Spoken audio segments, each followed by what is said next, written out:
আসসালামু আলাইকুম। আমি ডক্টর আশিক আহমেদ ভুইয়া। আমি একজন লিভার রোগ বিশেষজ্ঞ। বর্তমানে সহযোগী অধ্যাপক হিসেবে কর্মরত আছি মহাখালীতে ইউনিভার্সাল মেডিকেল কলেজে। আজ আপনাদের সাথে কথা বলবো ওবেসিটি এবং ফ্যাটি লিভার নিয়ে। ওবেসিটি বা স্থূলতা বর্তমান যুগে একটি অত্যন্ত গুরুত্বপূর্ণ স্বাস্থ্য সমস্যা। বিশ্বের 1/3 মানুষ বর্তমানে স্থূলতায় আক্রান্ত এবং অর্ধেকের বেশি মানুষ ওভারওয়েট বা অতিরিক্ত ওজন নিয়ে চলছেন। ওবেসিটি বা স্থূলতার সবচেয়ে খারাপ দিক হলো এটি কিন্তু একা আসে না, এর সাথে সংযুক্ত থাকে আরো নানান রোগ ব্যাধি, ডায়াবেটিস, হাইপারটেনশন, গিরায় ব্যথা, ফ্যাটি লিভার, এমনকি ক্যান্সারের সাথেও যে স্থূলতার ঘনিষ্ঠ সম্পর্ক রয়েছে তা ইতিমধ্যে বিভিন্ন গবেষণায় প্রমাণিত। ওবেসিটি বা স্থূলতা নিয়ে আমাদের আশেপাশে অনেক মানুষ আমরা দেখি যারা চিন্তিত, উদ্বিগ্ন এবং বিব্রত। এই স্থূলতা বা ওবেসিটি সমাধান করা কিন্তু খুব কঠিন কিছু নয়। আজ যেহেতু আমরা ফ্যাটি লিভারের সাথে ওবেসিটি নিয়ে আলাপ করব, তাই একটু চিন্তা করে দেখি যে ফ্যাটি লিভার বা ওবেসিটি এই রোগগুলো একটির সাথে আরেকটি কিভাবে সম্পর্কিত। দুটো রোগেরই বেসিক প্যাথোলজি ইনসুলিন রেজিস্ট্যান্স। এই কারণেই দেখা যায় যে রোগ দুটো একটি থাকলে অন্যটিও থাকে। ফ্যাটি লিভার এবং ওবেসিটি চিকিৎসা কিন্তু একই রকম। প্রথমত, ওবেসিটি বা স্থূলতা সম্পূর্ণ নিরাময়যোগ্য এবং ফ্যাটি লিভারও সম্পূর্ণ নিরাময়যোগ্য। এই ব্যাপারটি আপনাদেরকে মেনে নিতে হবে, জানতে হবে। ওবেসিটি বা স্থূলতা কমানোর জন্য সবার আগে আপনাদের যেটা প্রয়োজন, খাদ্যাভ্যাস, জীবনযাত্রা নিয়ন্ত্রণ এবং প্রয়োজনে জিম। ওজন কমানো খুব কঠিন কিছু না, যদি সঠিকভাবে নিয়ম মেনে এবং প্রফেশনালদের মতামত নিয়ে করা যায়। ফ্যাটি লিভারটাও বর্তমান যুগের একটি অত্যন্ত গুরুত্বপূর্ণ স্বাস্থ্য সমস্যা। এই ফ্যাটি লিভার থেকে কিন্তু পরবর্তীতে লিভার সিরোসিস, এমনকি লিভার ক্যান্সার পর্যন্ত হতে পারে।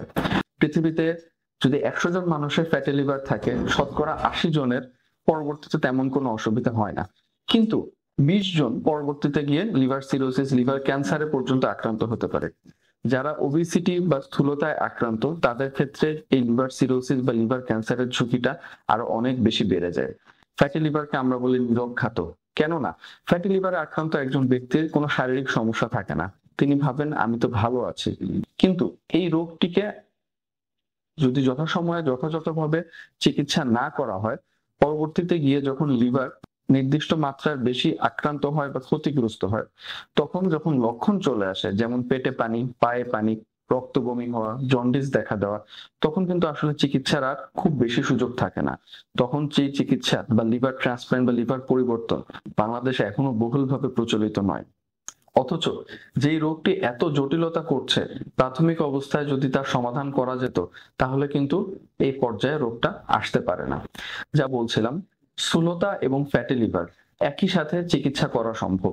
খাদ্যাভ্যাস নিয়ন্ত্রণ, জীবনযাত্রার পরিবর্তন, সপ্তাহে অন্তত 5 দিন 40 মিনিট এমন ভাবে হাঁটা বা শারীরিক কসরত করা যাতে আপনার ঘাম হয়, তাহলে কিন্তু স্থূলতা কমবে। শরীরের ওজন কমলে লিভারের ওজনও কমবে, ফ্যাটি লিভারও কমে আসবে। খুব সহজেই যেই কাজটা করা যায় তার জন্য কেন আজ অপেক্ষা? প্রয়োজনে একজন লিভার বিশেষজ্ঞের পরামর্শ নিন। ফ্যাটি লিভার কোন পর্যায়ে আছে তা কিন্তু আসলে শুধু একটা আল্ট্রাসাউন্ডের মাধ্যমে বা একটা ব্লাড টেস্ট করে বোঝা যায় না।